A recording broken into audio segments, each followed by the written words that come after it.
ಸಮಸ್ತ ಕೆಡುಕಿಗೆ ಮೂಲ ಕಾರಣವಾಗಿದೆ ಅನ್ನುವಂಥದ್ದನ್ನ ನಾವು ವಾಕ್ಯದಲ್ಲಿ ನೋಡೋಣ ಸ್ನೇಹಿತರೆ.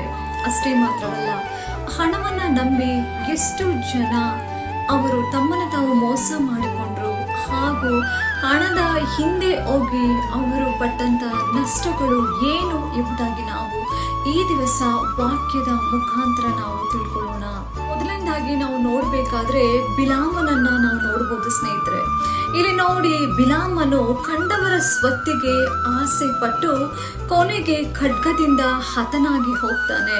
ಆತನು ಕೂಡ ಅಷ್ಟೇ ಹಣದ ಹಿಂದೆ ಓಡಿದಂತ ಒಬ್ಬ ಮನುಷ್ಯನಾಗಿ ನಾವು ಸತ್ಯವೇದದಲ್ಲಿ ನಾವು ಬಿಲಾಮನನ್ನ ನಾವು ನೋಡ್ತೇವೆ.